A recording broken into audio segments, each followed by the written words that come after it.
let me share my screen and then we'll get started here. If you're seeing my screen, you should see question 5. Yes, I see it. Okay. So it says a nautical mile is 1 minute of arc along the Earth's equator. Show how to use the arc length formula to find the length of 1 nautical mile in statute miles given the Earth's radius is whatever's the reason I chose this problem is I guess I wanted to focus on the arc length formula. S r theta. Have you seen this before? I have, but I did not remember it. Okay. So that's why this problem is here. Now this one's very specific about minutes and nautical miles. I'm not sure we want to focus on that, but you definitely need to know this formula.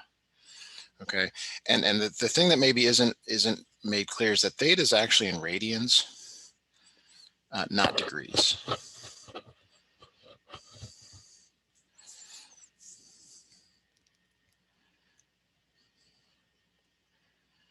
So like in this particular problem, the radius of the Earth that they're talking about here is 3956 statute miles, and they're saying find the they're talking about 1 minute. So 1 minute, what does that mean? Well, an angle can be presented in degrees, comma minutes, comma seconds. Do you remember that? Yes. So there are 60 seconds in 1 minute. There are 60 minutes. So there may be 60 seconds in 1 minute, 60 minutes in 1 degree. So this 1 minute here is 1/60th of a degree because you need 60 of them to make a degree. Does that sound reasonable? 1 minute, and there are 60 minutes in 1 degree. So this is 1/60th. Okay, so now is this in radians? No, it's in degrees. So we have to convert that to radians. Do you remember that? How to do that to go from degrees to radians? Isn't it like pi over 180? Yeah. Yes, and that's if you go this direction. If you go the other direction, it's a different thing. We can write that down if you want. So 1 minute is very, very small in terms of radians. So you have to multiply by pi over 180. So this is your theta.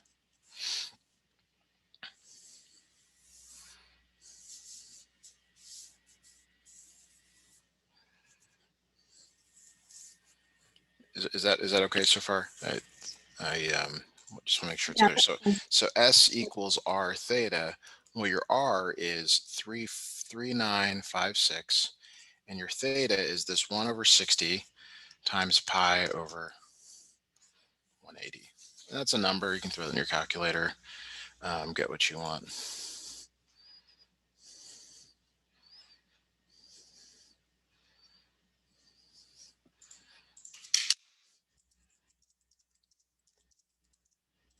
I got around, oh, I might be in the wrong mode. 1 sec. So the mode of your calculator doesn't matter because you're not using sine, cosine, or tangent.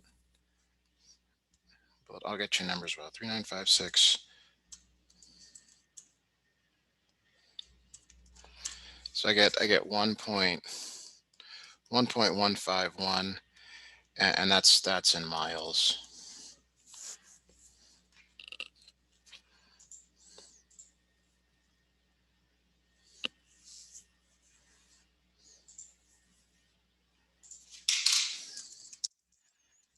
Yeah, that probably makes sense. Okay, thank you.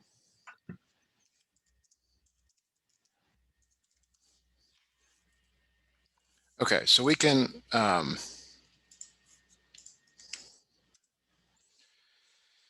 move on to section 4.2.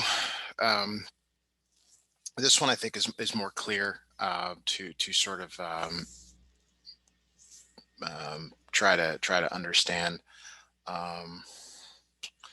Although they give you some sort of interesting questions here. I want to look at number 3, but I want to look at it in terms of like how you might use it with a right triangle. So they give you this wonderful identity, but let's just say I give you a right triangle, and we'll choose a nice one here. 3, 5, and what is B? How do you find B? It's half of 5, so That is, 2.5. that's if it's a 30, 60, 90. So there's 30, 60, 90 special triangles, and there's 45, 45, 90 special triangles.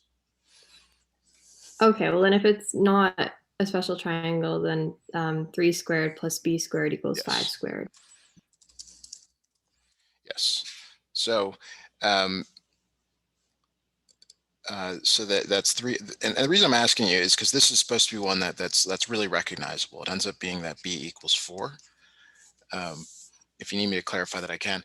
There's also these Pythagorean triples, and there's a lot of them that are worth knowing. 3, 4, 5 is one of them. 5, 12, 13, and then like 8, 15, 17. There's actually an infinite number of these. And I think this is somewhat important too to remember, is that you can also take one like 3, 4, 5, and you can actually like double it. So like 6, 8, 10 is one. You could triple, like you could triple this one to get 15, 36, 39. There's a lot of things that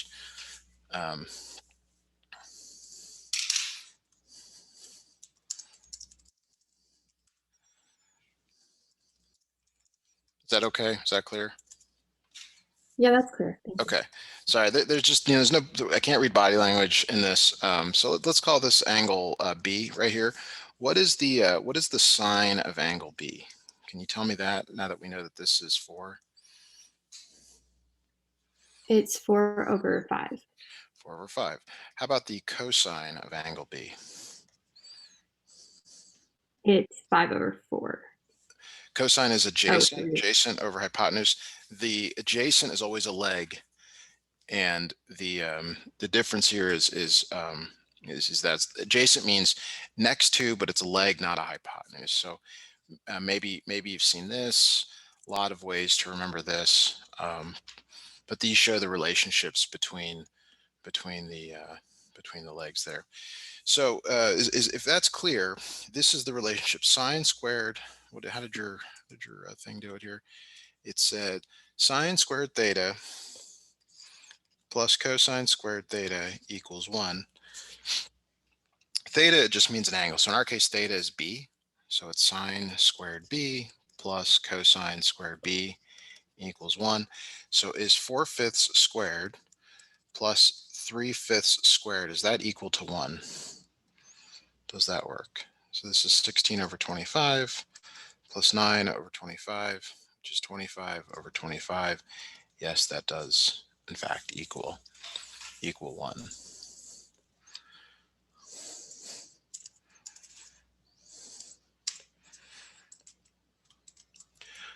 So I mean, there's a few other things here that they're asking about, like how to find this. What I'm going to do here, let me actually send you a link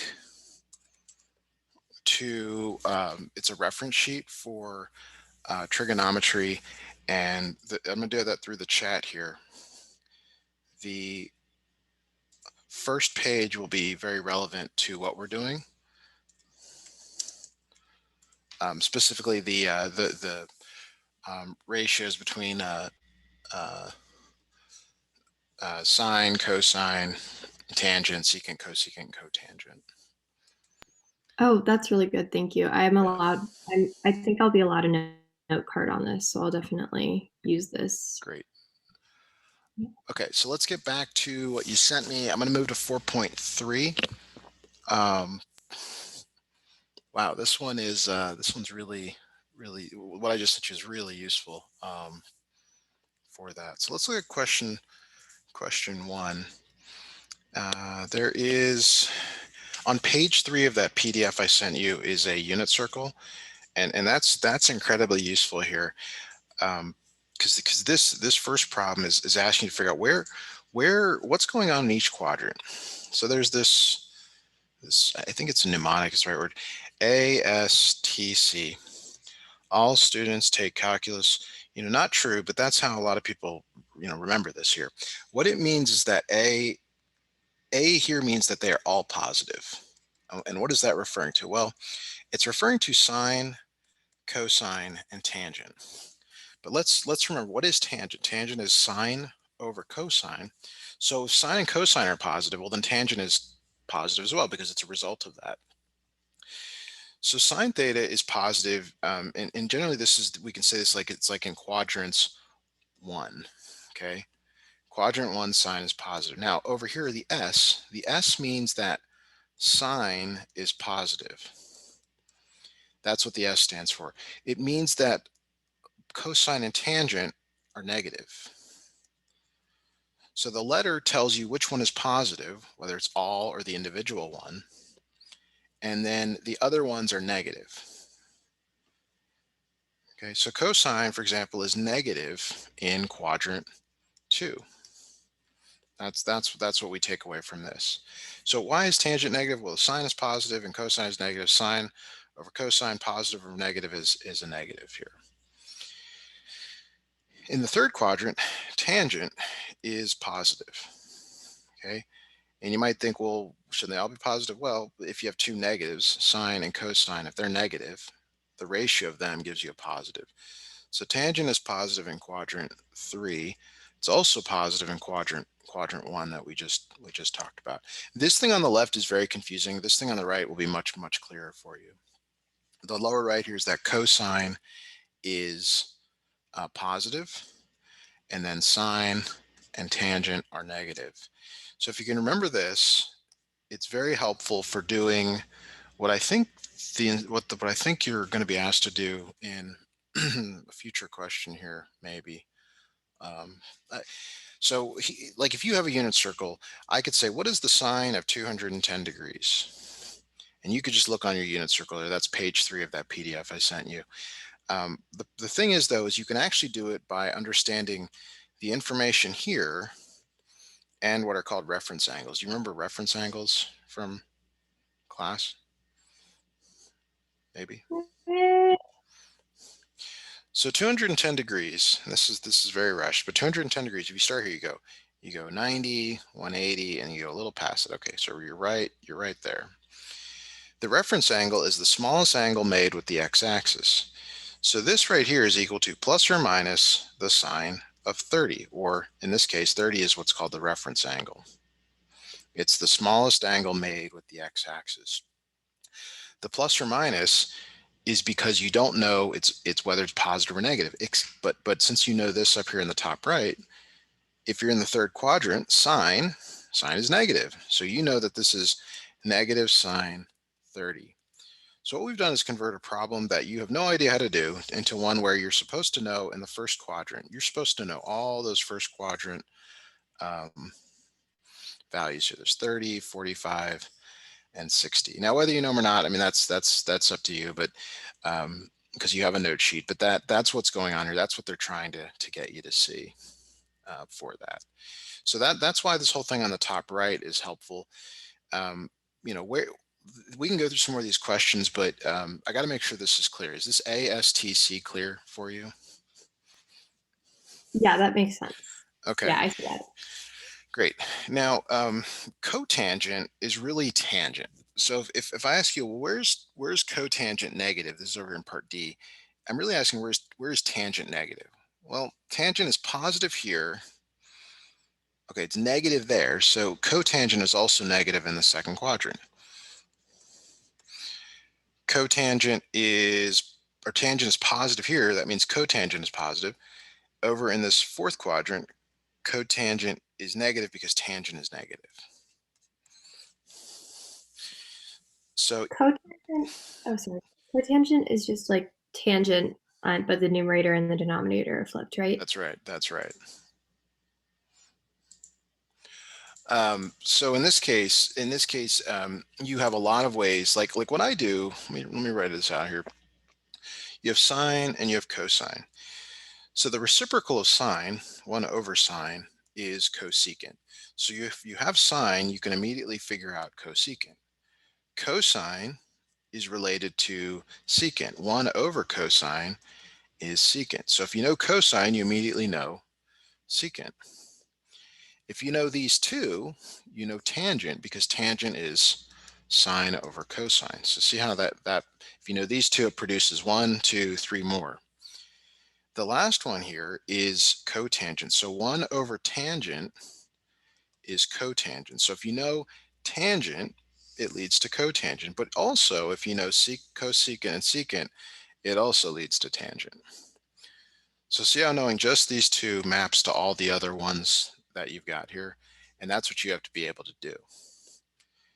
So like that's why I mentioned, like if sine is positive, you already know about cosecant. If cosine is negative, you already know about secant, because they take the same sign, meaning positive or negative. So let's just jump back here a little bit here. Secant is greater than 0. That's like asking about cosine. Where it's really, this is saying, where is cosine positive? Well, cosine is positive in quadrant 1. How about quadrant 2? Is cosine positive? No, it's negative. It's negative here in quadrant 3, but cosine is positive in quadrant 4. And then so on here. So like I don't know exactly what you'll see, but sometimes they say this, like if cosecant is less than 0, comma, tangent is greater than 0, what quadrant are you in? Okay, so the way you would do a problem like this is you would say all students take calculus, and you'd say, okay, cosecant is like sine. So where's sine negative? Well, they're all positive. Sine is positive. Tangent's positive, so that means sine is negative. Cosine is positive, so that means sine is negative. So those two quadrants satisfy this. Where is tangent positive? Well, they're all positive here. The second one, sine is positive, so that's not going to work because tangent is negative. But here tangent's positive, so there. So where's the overlap? Well, it must be quadrant 3.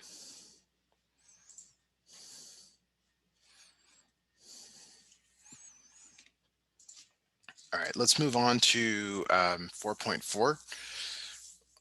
This feels very fast, and I don't know how clear this is, but I hope this is okay. Yeah, it's good. I'm definitely like learning more things. Okay. It's clear that what you're taking is some sort of advanced class or honors class or something like that. I'm in the same class as Amelia. You tutor her. Okay. Well, she hasn't shown me any of this in a while, so she must be doing okay with it. I don't know. Let g of x be a sinusoidal function of the minimum at 3 pi. Okay. So there's two types of graphs that you need to know. You need to know a sine graph and a cosine graph. So they're very different. So a sine graph starts here, it goes up, comes down, and comes up. Sorry, that's drawn really poorly. Okay, but there's 5 points that you need to know about. 1, 2, 3, 4, and 5. So this one, it repeats, like it comes back to itself. So this is generally at 2 pi. This is pi. This is between those two, so that's 3 pi over 2. This 4 is between 0 and pi, so that's pi over 2. So you gotta know those 5 points there. And this is just your base graph. So now your cosine, I'm sorry, this is sine. Cosine, it starts high and then goes low. So it comes low, bottoms out, shallows out, comes back up. And again, you need to know these 5 points: 1, 2, 3, 4, 5. I know I've drawn them sort of backwards, but if you do this enough, you'll see why that makes sense. This is out at 2 pi. This is at pi. This is between the two. That's 3 pi over 2. And this is at pi over 2. All right. So the this is key, because we have to be able to use this information and figure out, which one it is. It's not specifically asking for this stuff, but it's related to this stuff. So the sinusoidal function with a minimum at 3 pi comma 5 and a maximum at 5 pi comma 8. So let me just copy this down. I think that'll be clearer. for this. So let's see here. I'll draw a graph here. And wow, it's drawn poorly. Okay, I'm gonna call this 3 pi. And then up here at, oops, I still haven't given myself enough room. Move that up. Okay, 1, 2, 3, 4, 5. And then the next point is at 5 pi, so we'll call that 5 pi, and then it's up here at 8. So it's 5, 6, 7, 8. Sorry for kind of overlapping here. So what we know is that it's got a minimum here, that's a minimum, and a maximum there. Is that clear-ish? Yeah, that's clear. Okay. So then, So go ahead. would the period just be double the distance between the two on Yes. the Yes. x-axis?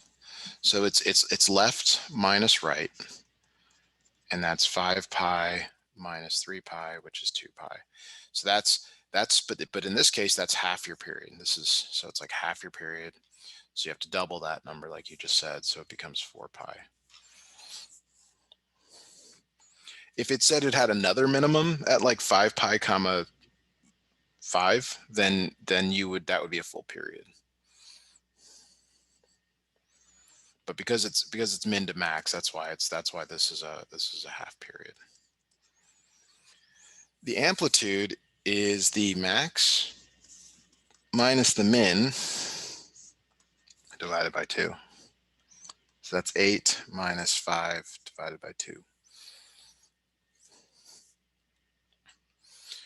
So that ends up being 3 halves or 1.5. Now there's also this vertical shift, which is very much related to the amplitude. It's a really similar formula. It's the max plus the min divided by 2. It's 8 plus 5 over 2, which is 13 over 2, or 6.5. This is also called the center line. So like I know this, and I've kind of scrunched this graph up here, but that's at 5, that's at 8. There's a center line right in the middle there at 6.5. Okay, so then if it wasn't shifted vertically at all, it would just be like 2 negative 2 divided by 2, which would just be 0, which would make sense because that would be where the center line would be. Yes. Okay, we should we did a sine there. Let's do a cosine real quick here. We'll do number 4 kind of. Okay.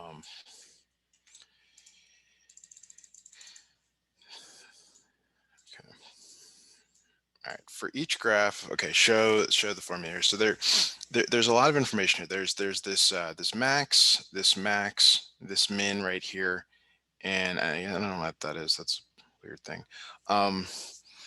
So this is a cosine, and the reason it's a cosine is it doesn't start high, it starts low, but whether it starts high or low, it's a cosine, because cosine, it generally starts high, comes down, shallows out, comes back up.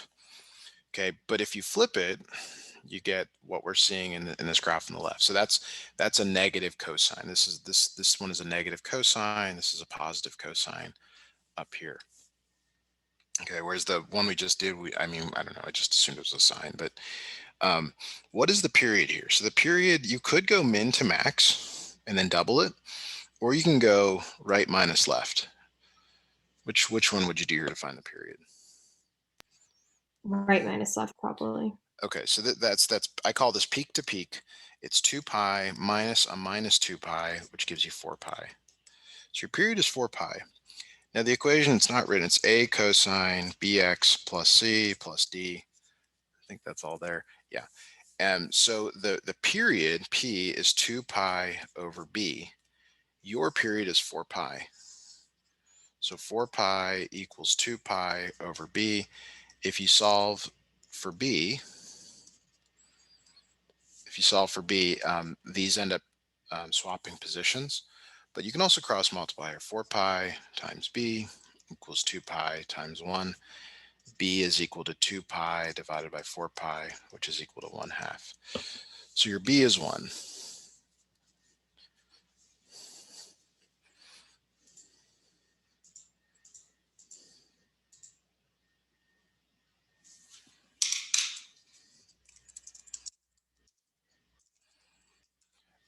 All right, so now that's only part of it. You have to find a comma B, comma C, comma D. C we can do next. The cosine is not shifted at all. It's um, so it C is like, does it move left or right? And in this case, it does not move left or right. Do you follow that? Yeah, I understand. And then D Okay. is up or down, right? So C is, say that D is I'm sorry, what? Is D up or down? Like whether it It shifted up is. or It down? is, and it's center line here. I mean, we don't get numbers. We should. I don't know why, but we don't. Maybe they're trying to say that's 1 unit and that's 1 unit, so that's 2. I guess it's not very clear, but the center line is wherever the midpoint between those is. Um, so that's 0, and then the last one is the amplitude. The amplitude is not the same as A. This is a common mistake here. The amplitude is the absolute value of A. They're the same number, but sometimes A can be negative. In this case, it is. A is negative because it starts low. So in this case, the amplitude is the height. So in this case, the height here is 2. You can use the formula if you want. A is -2. So we're gonna use the A cosine bx plus c plus d. -2 cosine b is 1/2 x, and the rest are 0. So I know that's only part of it. The other one's much harder to do because of the shift. You have to account for that. We can do it now if you'd like, but we may not hit everything. I'm trying to hit everything. So your choice now. Do you want us to do the sine of this or move on? I understand how to do that, so we can move on. Okay, moving on here. All right. So we're moving on to 4.5.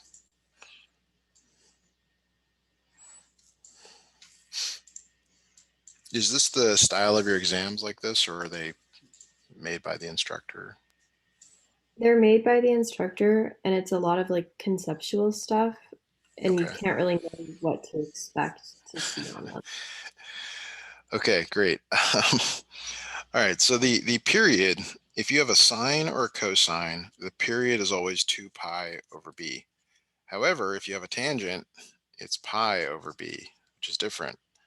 Sorry. The period is pi over b. Now, sine and cosine are related to secant and cosecant. I shouldn't draw them like that. Those are not. Sine is like cosecant and cosine is like secant. Tangent is like cotangent. So you have to remember these differences here.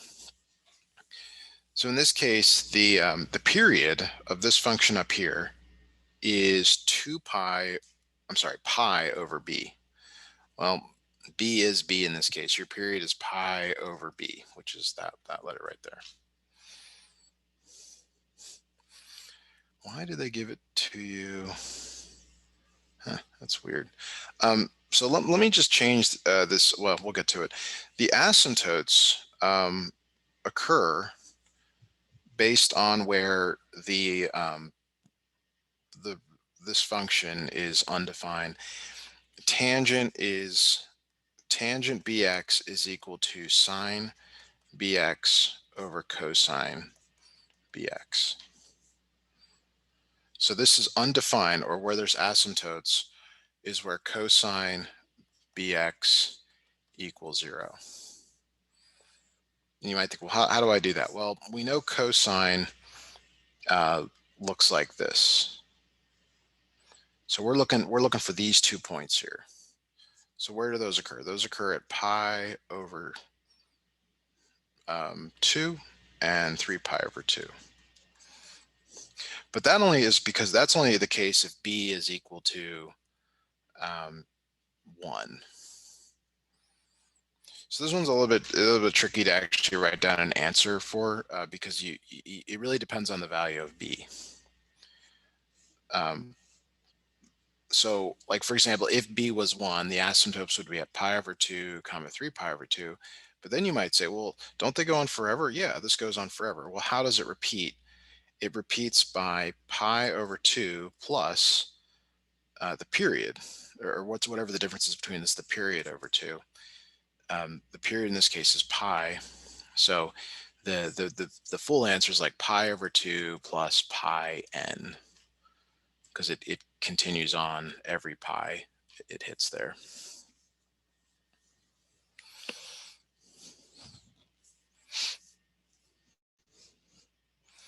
Why isn't it like pi n over 2? Oh, pi 2. Okay, I see. Yeah. Okay. But again, this is only true if b is equal to 1. If b changes to 2, everything I just said changes. Not sure why your instructor gave you a problem with this generic, because it's much harder, but we can still do it. It's just that it introduces letters, which is a little bit tougher. So I'd like to do number 4, but I'd like to do it with some numbers. I'd like to go 5 secant like 6x plus 3 minus 4, just to give you something different. So 5 secant 6x plus 3 minus 4. You generally factor out whatever number is in front of x.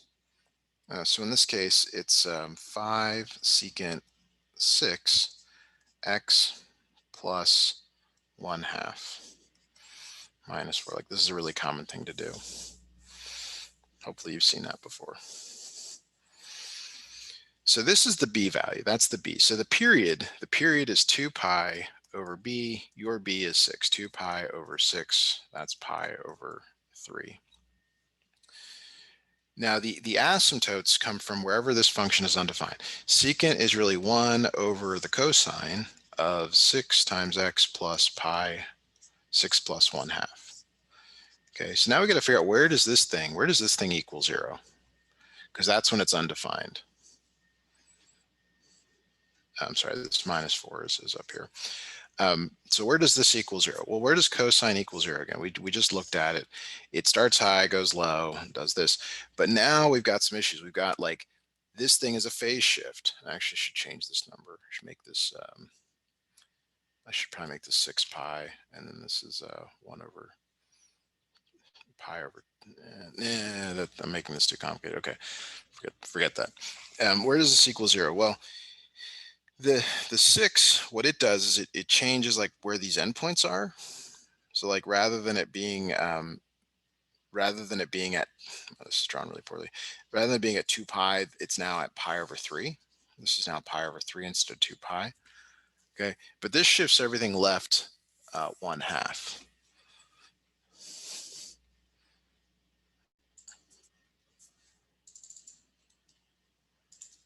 So then we would have to, like, would we have to attach a minus 1/2 to all the places that it was Yeah. previously? So this is where I'm going to ask you, like, are you allowed to use, like, Desmos or anything like that, a graphing tool?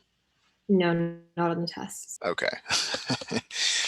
Okay, so we have to figure out where these points are. So the normal, this is at pi over 6. And then this point right here is halfway between pi over 6 and pi over 3. So where is that? Well, I'm gonna have to change this here to, this is pi over 12. I'm sorry, 2 pi over 12, and then pi over 3 becomes 4 pi over 12. So the one in the middle is 3 pi over 12.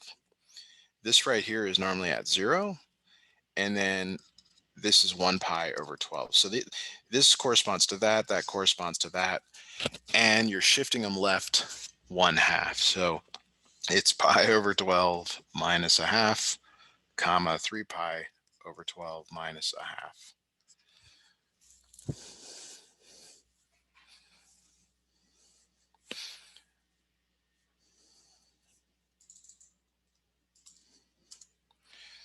All right, is that okay how we found them? Is that somewhat clear? The last little part of this is we have to, it's this, but we have to add in the period. So it's like pi over 12 minus 1/2 plus whatever the period is, which is 2 pi over 3, because that's when it'll repeat again over here. This one leapfrogs to that one, this one leapfrogs to that one, and so on. Yeah, I think I get that.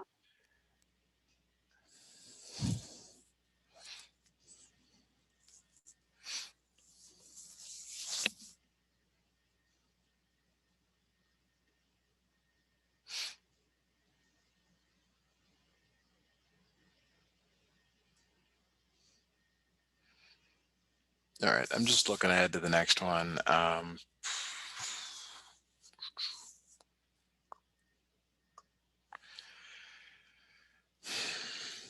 You're not doing any like sum and difference formulas yet? I don't think so. Maybe that's the next. Maybe that's the next chapter. Because this next section is about adding and subtracting these things.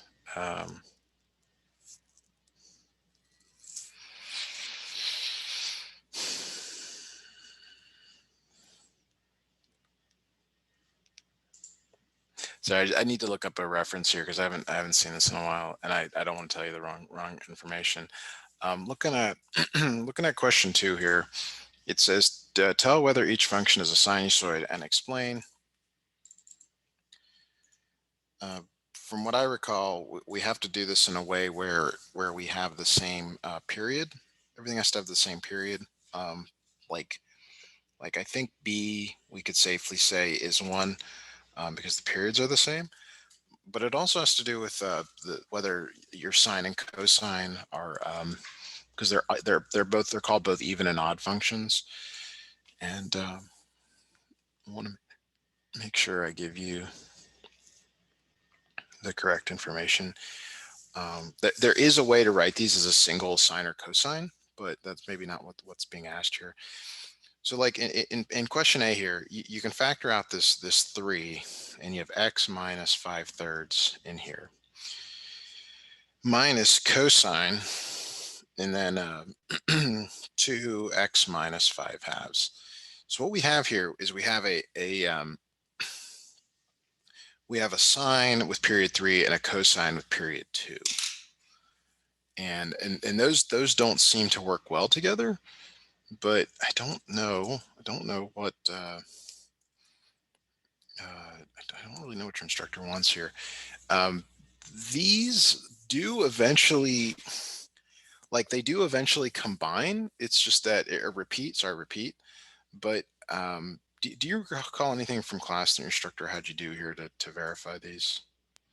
I think it was just whether the periods matched or not. Okay, so that's like the trivial answer, which is the one that's like seems most reasonable. I want to just show you this graph real quick that I made. I didn't make it up. This computer did. Come on, no, stop, not right there. So like what I'm seeing here is like see how this little bump here at minus the origin down 5, it repeats right over here, and it repeats right over here. So this is actually it's a sinusoid with period equal to it's based on these two numbers here. So like out here at a little past. So like the first one is 2 pi over 3, and the next one is 2 pi over 2. Well, those like if you think of like multiples of those, like 2 pi over 3, comma 4 pi over 3, comma 6 pi over 3. And then 2 pi over 2 is 2 pi over 2, 4 pi over 2, 6 pi over 2. And see, these actually are the same. Those are actually just 2 pi, and that's what happens right there. See how this thing repeats in 2 pi? Oh, so it is sine. So, Is sine. yeah, so to me it is, but like I don't really know. And this is like what I just showed you more advanced than I think you're doing. So I don't know. B is much clearer because go ahead. Whenever we covered these, she did do a Desmos graph. So I don't know how she wants us to do these on an exam because we Okay. did like graph it each time. So this one's much easier. They just match. They're both the same trig function. Hooray! You're good. Same thing with C. Secant and cosecant, they already have the same period. So you're already good. Like these are good.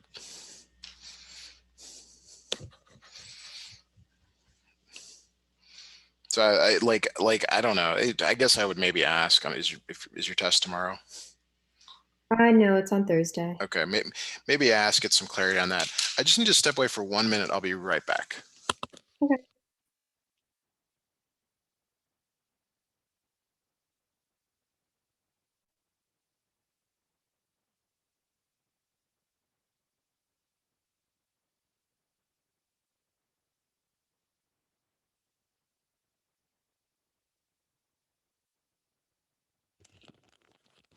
All right, I'm back.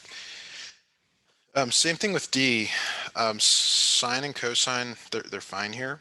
They have the same period. Another thing that might impact some of these is that like minus sine of x is equal to sine of minus x, and then like cosine of x equals cosine of minus x.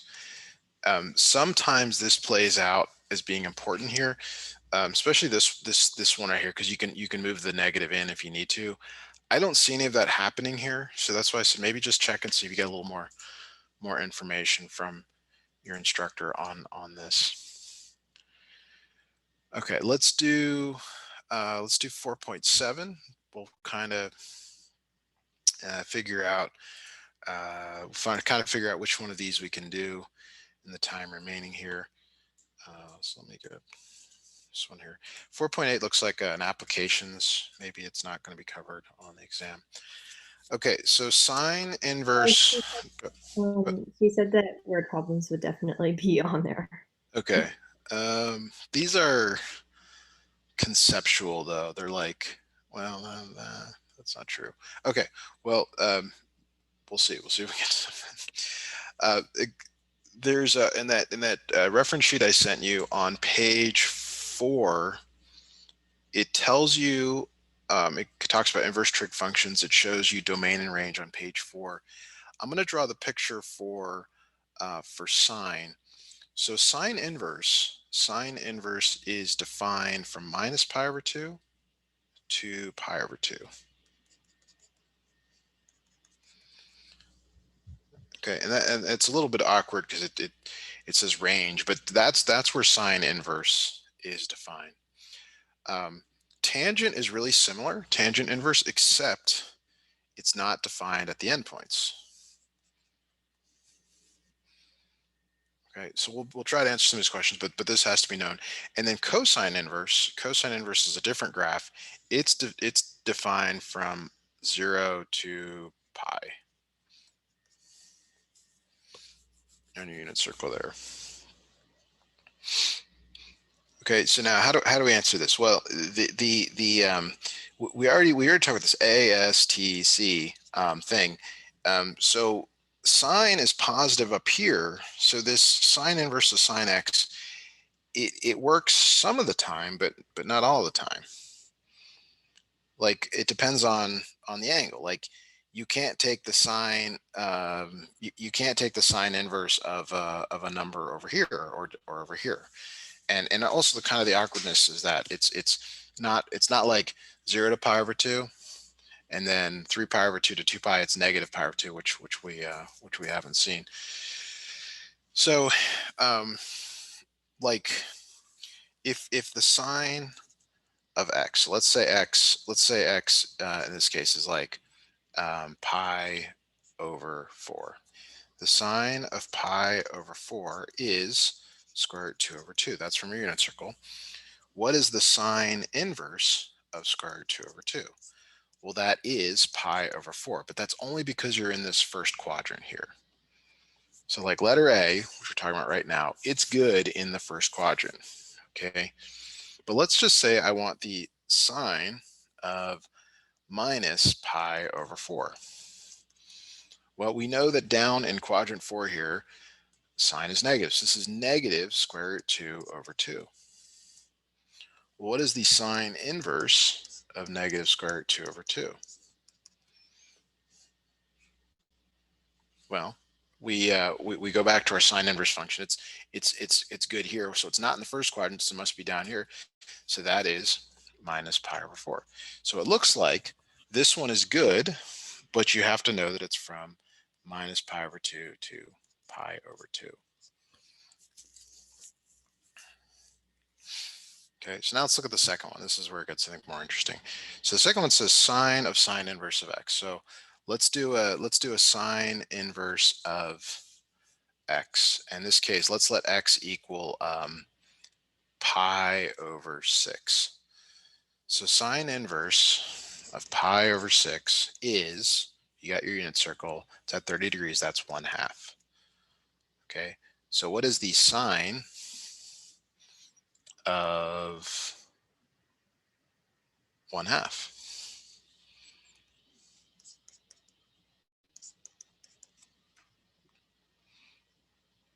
Do we know that? I'm sorry, I've written this wrong. It's the sine inverse of 1/2 is, I've wrote this wrong, I'm sorry, is pi over 6. Okay, so what's the sine of pi over 6? Well, that is 1/2. That seems to work. Okay, so that's the direction that you take on these kinds of problems here. So let me just see if I can quickly rush through something on 4 point.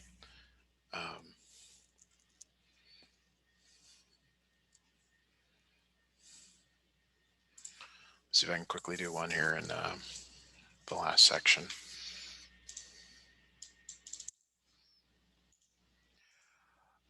All right. In these exercises, sketch and label figure. Okay, an 8-foot long piece of wood, 2x4 wood is used to prop up a fence. If the 2x4 makes 35-degree angle with the ground, how high above the ground is the point where the 2x4 contacts the fence? So we have a 2x4. This is the piece of wood. It's 8 feet long. Here's the fence, and a 35-degree angle is made with the ground. And then you assume it's a right angle down there. We're trying to find the height here, the height of this. Which trig function would we use? We have sine, cosine, and tangent. So relative to this angle, you're trying to find the opposite, and you have the hypotenuse. So which of these three makes the most sense to use? It's sine. The sine of 35 degrees equals the opposite. We're going to call that the height over the hypotenuse, which is 8. And we need to solve for h. H equals 8 sine 35. Punch that in your calculator and get a number out.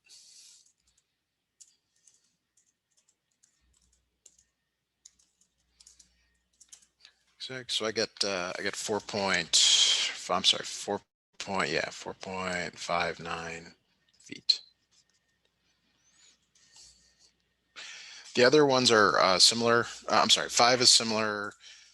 4 is slightly different. So we could work through those at another time if you'd like. All right, that does end the lesson for today. Thanks again for scheduling. I'm going to send you a notes, a PDF of the notes and a link to the screen recording. So if you didn't get anything down, I'll send that out at some point today. So you'll have that. And when you're ready to schedule again, I'll be available. That's great. Thank you so much. Thanks again. Have a great day. Bye now. Bye.